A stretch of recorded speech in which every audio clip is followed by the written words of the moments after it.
Welcome to an episode of No Power Panel. Thank you very much for joining me. I know that it has been a couple of weeks since my last episode, and I thought that I would get started by just addressing that straight off the top.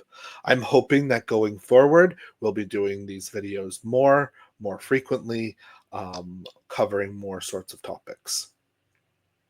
In the meantime, to kind of explain where I've been, I've had some health issues going on. I'm okay for now. Um, Nothing imminently dangerous, but certainly has led to some lifestyle changes, has led to some shifts in priorities. So I appreciate you being with me as we continue on this journey together. Like I said, I'm hopeful that this is a new beginning for No Power Panel as a show, more videos, more guests, lots of stuff going on. You might notice that this is not the time or the day of one of our usual drops. That's because I am hoping to be producing more content going forward. This is going to be the first kind of midweek regular video that I'm hoping will become the norm. I'm hoping that we'll be able to get out several of these every week.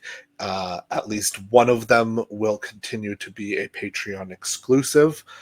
Because of the medical stuff that I've had going on, that is going to be more vital than ever going forward. The link will be in the description, please, if you're able.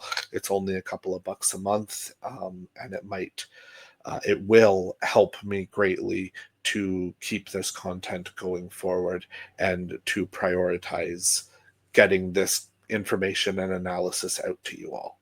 So, that being said, that's how things look going forward.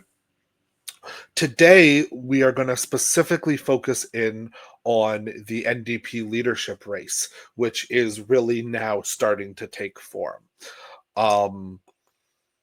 There are three very serious candidates who have declared. Then there are candidates who are being taken less seriously by most of the mainstream media, I would argue at their own peril, that have also gotten into the race. Folks like Yves Engler, who we have been pleased to have join us on No Power Panel for an interview last month or 2 months ago now it has been. So please, if you would like to check out that, go find it on our channel. And it's a great conversation with somebody who is in this race and seems to be gaining a certain amount of momentum. We'll talk about whether that can keep going given the way that this race appears to be shaping up, which at a kind of overarching level, to give that picture, this is appearing to be a race between Heather McPherson, being backed by much of the party establishment, folks like Rachel Notley, folks who have been involved in the party in central office for a long time are backing Heather McPherson's campaign. Tom Mulcair has said very positive things about her campaign. She is the candidate of the NDP establishment in this race. Don't underestimate the abilities of the NDP establishment to get their way in this leadership race. They have gotten very good at getting their way in leadership races across the country, both federally and at the provincial level. The NDP is an organization that purports to be very democratic and yet is very top-down managed. For more information around that, check out our interview, which is up on the channel, with Ji Wan Jung, who is one of the key spokespeople and leaders of the Reclaim the NDP movement.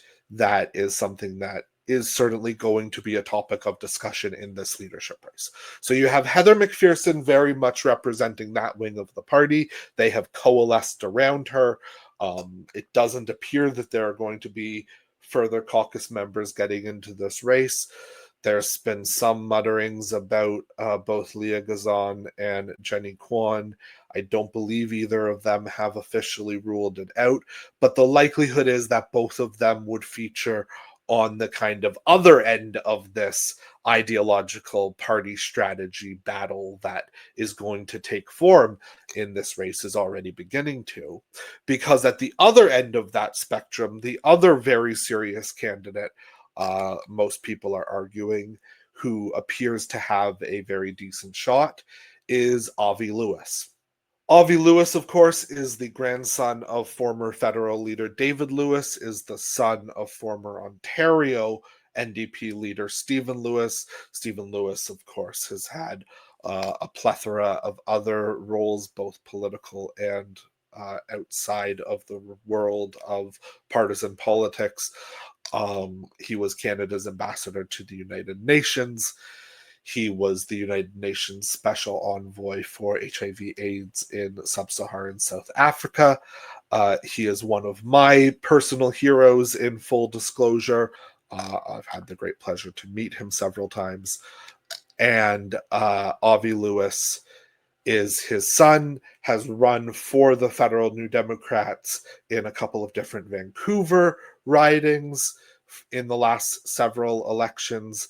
So that is the current two frontrunners, we could call them, of the race. So let's take a listen first to Heather McPherson and then to Avi Lewis. And then we'll talk a little bit about them.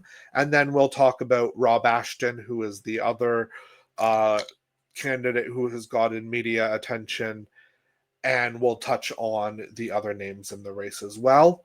I have a clip from our interview with Yves Engler that we'll play, and then we will go from there in terms of dissecting the state of this race.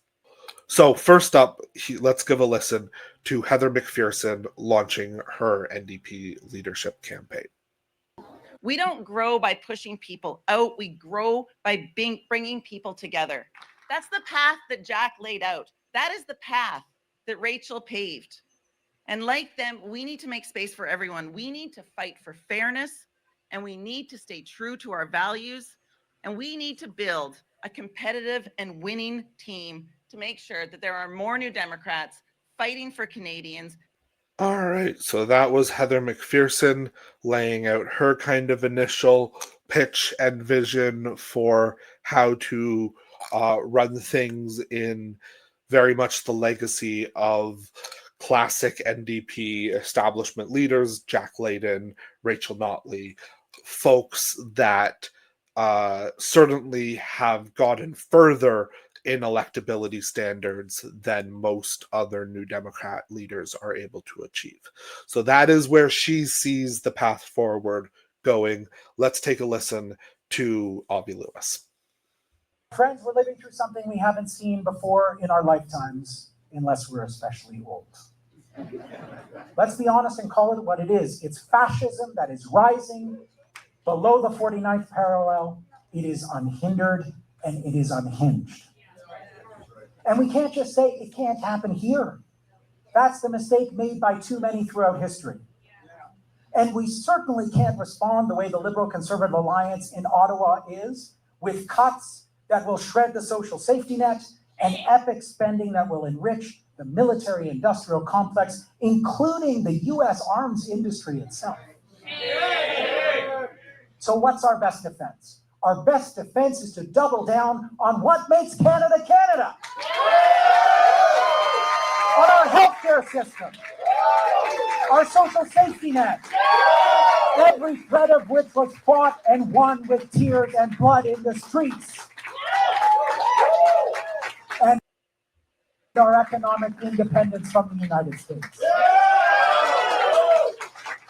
If we're going to go to war, let's do it against the actual enemy that we all face. And that is the everyday emergency of just trying to get by in an impossibly unfair economy. And there we have Avi Lewis with his take on where the party goes from here. Heather McPherson presenting a campaign about bringing people together, about trying to expand the tent into liberal and conservative thinking and areas, and Avi Lewis coming in and saying, let's kick the door down and disrupt the system, running a very kind of Zoran Mamdani, Bernie Sanders, AOC, Graham Plattner way of politics, talking about affordability and saying that the way to win is to expand the tent into people who haven't engaged in the political process before, rather than trying to moderate ourselves in the way that Heather McPherson seems to be talking about, and trying to push into liberal and conservative areas. It's two different political perspectives that the left has been fighting about for a long time, about which of these directions to go in. And this seems to be, at least in Canada, the clearest division point, the clearest choice between those two ways of doing politics that we have experienced in the Canadian left since at least I first got involved in the political process during Jack Layton's leadership in 2009, 2010, when I first joined the party, somewhere in there. To be clear, I think that I side more on the Avi Lewis way of thinking than the Heather McPherson way of thinking. That's not at all an endorsement of Avi over Heather. I am thinking about getting back into the party to vote in this leadership election. If I do decide to do that, I will share my ballot rankings on the podcast and kind of dissect at that time why I have ranked each candidate where I have. For the time being, I very much come at it from an angle of, why would people want to vote for liberal light when they can just vote for the liberals? And so when I hear Heather McPherson and her surrogates talking about doing things in a standard political way, in the way that we have always done them, both as a party and as more generally as political people, I question that, because fundamentally I think politics has changed so much since the rise of various social media platforms, since the pandemic, since the cost of living crisis has just gotten completely out of control. All of that wraps together in a way that, when there are political people saying and trying to sell the way that we have done things, and that clip, Heather McPherson talking about following the path of Jack and of Rachel Notley, that was a politics before this world change. And I worry very much that one of the reasons that the NDP really failed in this last federal election is because they weren't willing or able, or maybe both, to come to the sense of where politics actually should be, where politics actually is lying for people in their lives now, in terms of just fundamentally talking about it in a more broad, more general, more policy focused on affordability landscape. You know, the thing about Donald Trump is that he broke the way that politics works. And that just hasn't happened in America. That's happened everywhere else where everyone has been able to follow his way of doing things politically. Now, I don't admire anything about Donald Trump. I don't think that his way of doing things is necessarily is right. It's fascism. But he got himself elected president of the United States 2 times because he understands political communication like almost no other person on this planet. And he fundamentally understands how to just say things and let that drive the narrative. And the politicians that we have seen on the left in the last decade be able to succeed, with very, very few exceptions. And let's be clear, I'm talking about the left. I'm not talking about milquetoast liberals like Mark Carney and Keir Starmer and, to a certain extent, Anthony Albanese, and these people who get elected with these kinds of middle of the road platitudes because that's fundamentally where their politics are. The politicians of the left who have been able to succeed, who have seen their stars rise, are politicians who say things as they are. They're plain spoken. They are fundamentally just putting stuff out there and saying, yeah, deal with it. Trump has made it so that you can just say what you want to do and have that be accepted. You don't need to do the kinds of poll testing that people once thought you needed to do. You don't need to let consultants water down your talking points the way that NDP politicians have been doing for decades. The consultant class of the NDP is the greatest danger to the NDP. So going off from that, I want to play a clip from a CBC podcast called Front Burner. They did an episode a week ago on this NDP leadership race, and they had on 2 NDP strategist people. One was on the Avi Lewis side of this argument, and one was on the Heather McPherson side of this argument. And I listened to this full podcast, and I particularly wanted to pull out one moment from it because I think that it fundamentally speaks to what is still broken within the NDP and the kind of advice that they are getting from their consultant class that isn't actually understanding the true nature of where politics is at. And in a fundamental way, people who are closer to the ground understand this better than so many of these consultants do. So let's listen to this clip and I'll give my thoughts. Cheryl, I'll let you respond to that, what Martin put to you personally, but also to this critique that a more pragmatic NDP can't actually deliver real change for people.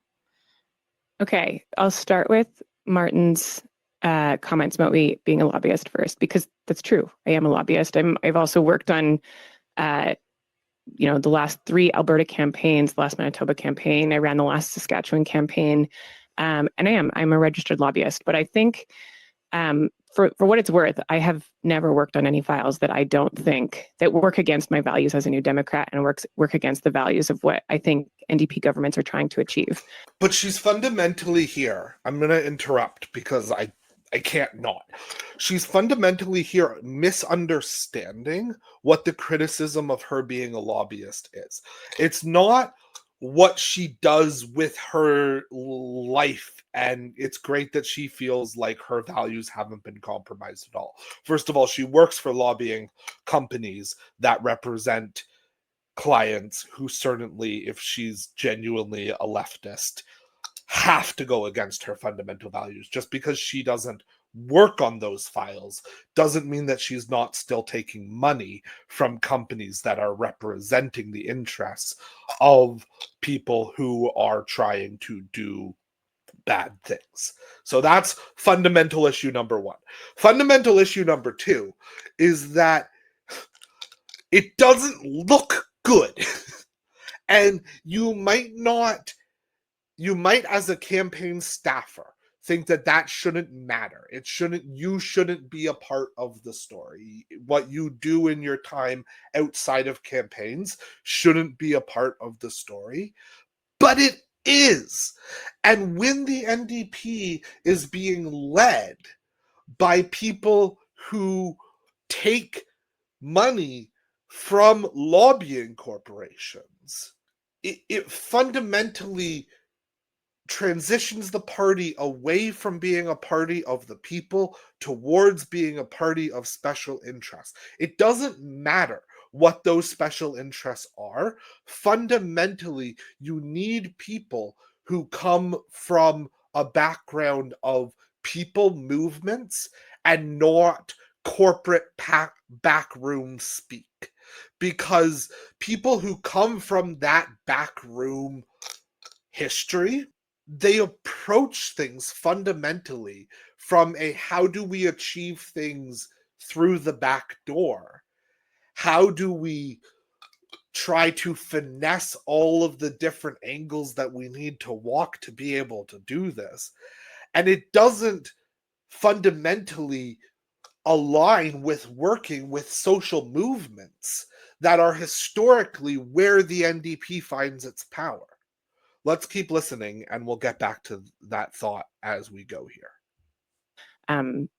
I do think that when we take these positions, and Martin's not the first person to raise this point, when we demonize professional campaign staffers, which, when I'm joining a campaign, that's what I am, it is just another way. Notice what she's doing here. She is trying to engage in this position of going by attacking lobbyists who happen to also be consultants for the NDP. You are attacking the campaign staffers that we need to win. But inherent is there is the argument that only lobbyists, only people who do these kinds of corporate maneuvering jobs are qualified to help New Democrats win elections.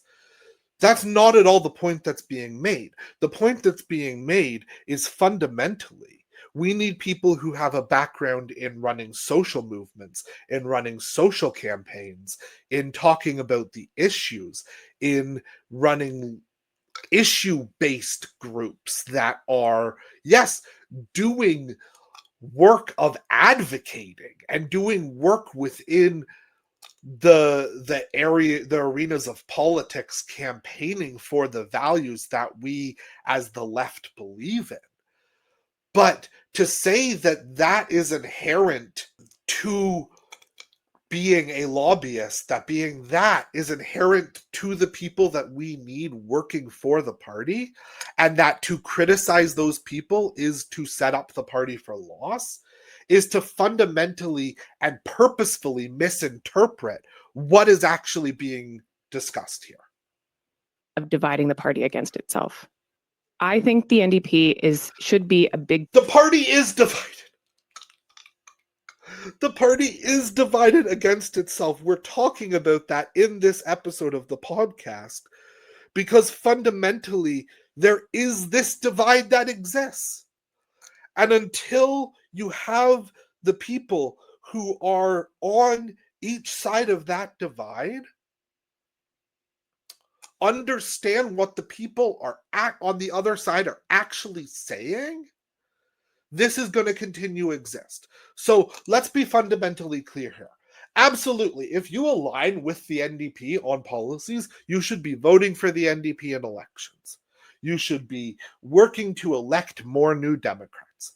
That being said, if you want to be somebody who helps set the direction, both from a strategic communications point of view and from a policy point of view of the movement that the NDP is trying to lead, the only way that they are going to be able to successfully lead that movement is if the people doing that work do not come from the corporate sector, do not come from lobbying positions, because fundamentally there is a issue with their understanding and their willingness to accept the kinds of fundamental changes that are needed. They are never going to actually accept a shift to socialism because their pocketbooks, their ability to live the very nice lives that campaign consultants a lot of the time live, who do lobbying when they're not campaign consultants. Those sorts of people live very nice lives, and they are dependent on corporate money and corporate power keeping them financed in order to continue to live those lives. I'm not saying that every single person in one of those positions wouldn't be willing to accept more taxation, more whatever, but they fundamentally don't understand and aren't willing to commit to arguing for a party that argues for a fundamental shift in society in the way that the NDP needs to be able to argue, so that they can get to voices that are persuaded by people like Zoran Mamdani in New York, who massively increased the voter turnout because he was able to say things that New Democrats are currently refusing to say because they are beholden and listening to their corporate lobbyist consultants. You need to have people running these campaigns like Avi Lewis, like Naomi Klein, like their circle, like people who come out of social movements, who come out of progressive movements, who come out of progressive thinking positions, and don't adhere to the beliefs that were espoused 15 years ago for Jack Layton, for a world that doesn't exist anymore. I joined the NDP because of Jack Layton. I loved Jack Layton. He spoke to me, he spoke to our generation of millennials in a way that we hadn't felt spoken to by politicians in our lives up until we first discovered him, whenever that was. For a lot of people, it was 2008. For a lot of people, it was 2011. For some people, it was before then. But fundamentally, the people who are running this party are the people who were running this party for years under Jack Layton. They were people who were trying to push forward a Jack Layton vision of the party and have not been able to relinquish that intense loyalty since. And I'm just going to put this bluntly, because I think that at a certain point we need to stop mollycoddling these people. I loved Jack Layton. He was a political hero. He achieved things that for the NDP that had never been achieved before. Jack Layton is dead. Jack Layton is dead. And the NDP is never going to be able to succeed unless they actually come to terms with what that means. The politics of the Layton era are dead. They are over. They don't matter anymore.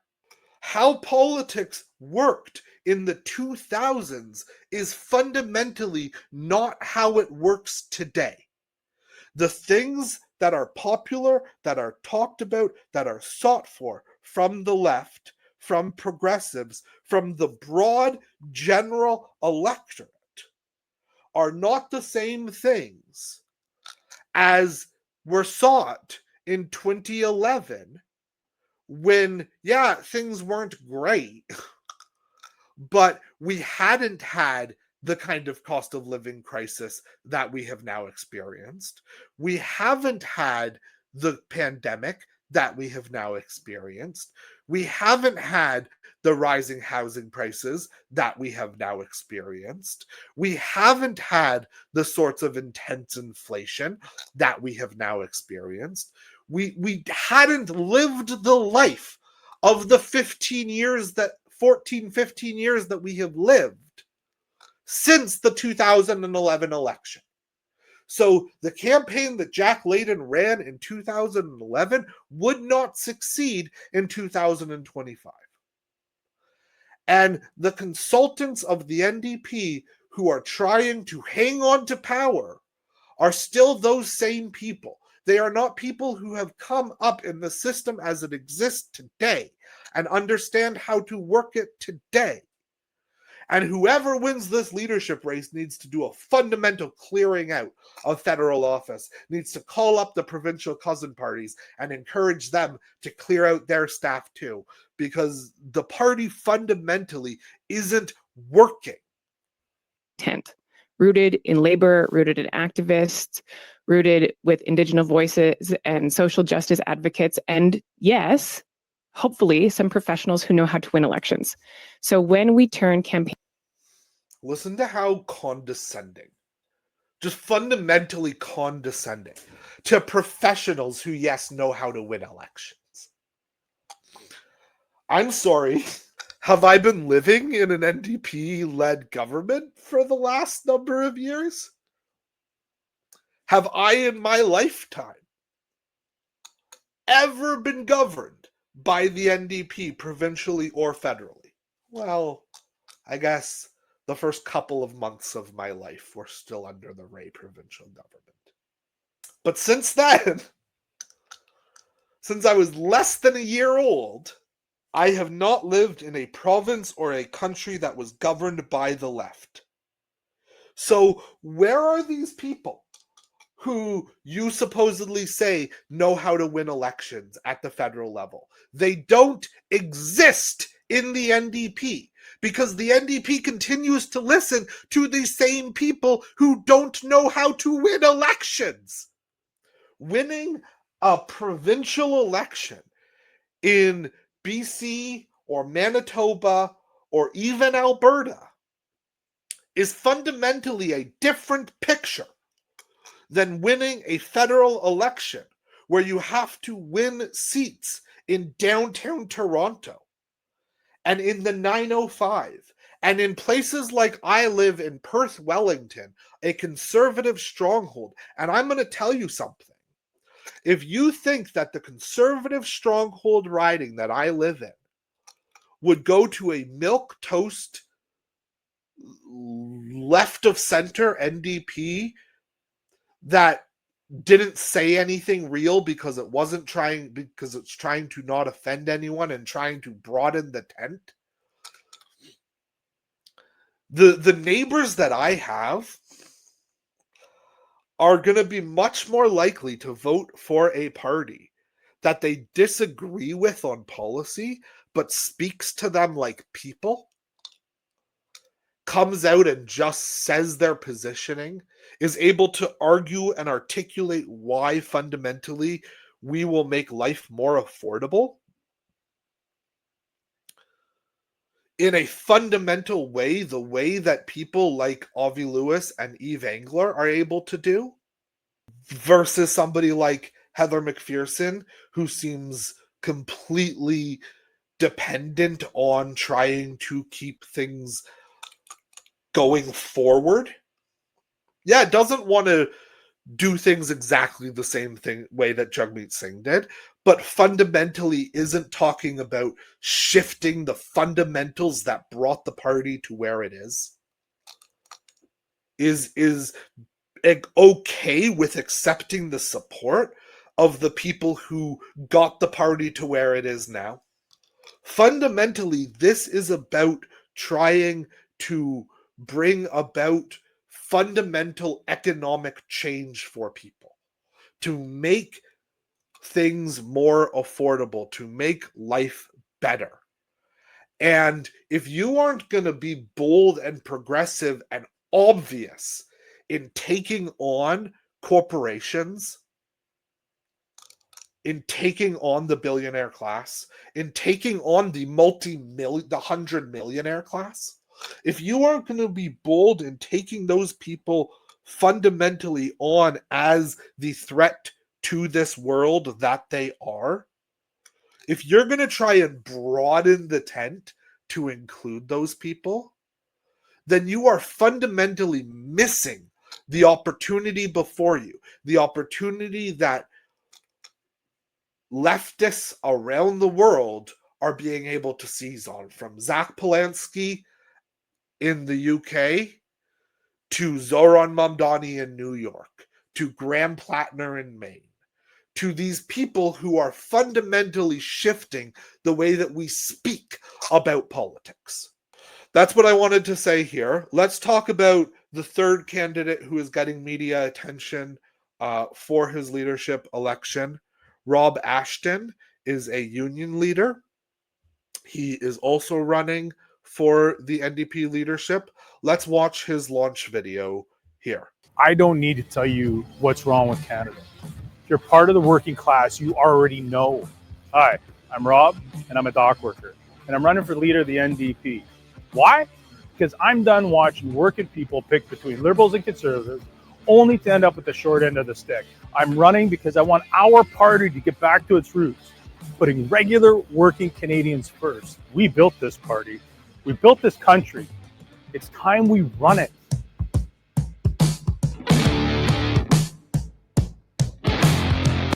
I like that. I like that. I'll be honest, I know little about Rob.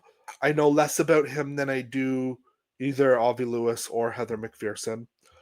But I like that messaging. It's fundamentally what I'm also talking about, right? It's fundamentally about bringing the party to a place of talking to working class Canadians about affordability, working class issues. It's about saying there doesn't just need to be a transfer of wealth in this country, there needs to be a transfer of power in this country. Those two things must go hand in hand. We have to have a transfer of wealth. Life has become unaffordable for the 99.5% out there. And we have to have a fundamental go forward way on a transfer of power to the working class. And this is where the socialism element comes in. This is where I don't really believe so far that Heather McPherson really wants that too. I think that she understands the need for making life more affordable, but I don't think she's quite yet gripped on to what both seemingly Rob Ashton and Avi Lewis and Yves Engler have also come to, which is that a transfer of wealth is meaningless if the people who are requiring that are still under the boot of the managerial class and their bosses. We fundamentally need to be transferring our economy away from capitalism, away from corporate power, and more towards co-ops, more towards worker ownership, more towards the kinds of reality that will fundamentally not just transition life to slow down the affordability crisis, but will actually lead to a fundamental change in society's structure in the way that we fundamentally need. The last thing I want to play here is a clip from when Yves Engler was on our show, No Power Panel. And of course, we have extended invitations to Heather McPherson, Avi Lewis, and Rob Ashton. We'd love to have them come on the show and discuss any of this and their campaigns with us. We want to be a place where frank conversations happen with sometimes heat, sometimes passion, but respect, and a place to engage in how we move this conversation on the left forward. So Heather, Avi, Rob, if you're listening, if you're watching, if anyone on your teams are, please come on the show, join us for a conversation, and we'll go from there. Now, let's listen to a clip from Yves Engler appearing on our show and where he stands on some of this. Most NDP members, I truly believe that their values politically are closer to mine than they are to Heather McPherson, right? Heather, as I've pointed out a few times recently, Heather McPherson support the Trans Mountain Pipeline. I think most NDP members want to see the tar sands either phased out or shut down fairly quickly, like I do. McPherson is on the NATO Parliamentary Association. We know historically the NDP passed a resolution in support of withdrawing from NATO that was never actually voted against by membership, but just kind of thrown out the window by the leadership. Heather McPherson stood up for applauded a neo-Nazi in Parliament and never apologized for that, and happens to be very close to the Ukrainian Canadian Congress that is a big proponent of Yaroslav Hunka. And Heather McPherson when spoke at the Trilateral Commission in 2022, which is sort of a CIA kind of talk shop. I'm of course not planning on having any association with the CIA associated organizations. And I would, of course, oppose Hunka and other sort of former SS individuals. McPherson is, continues. June 11th, she's meeting with doing an event with Erwin Kotler, who is the most important pro-Zionist activist in Canada over the past 50 years. And she's praised him in the past.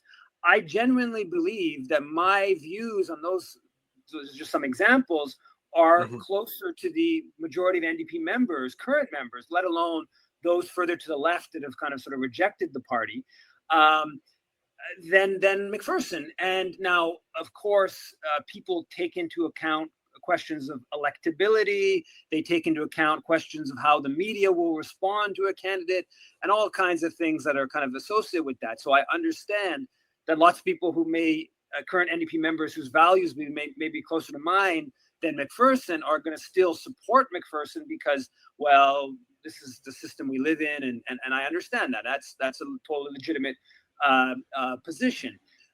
But I don't see.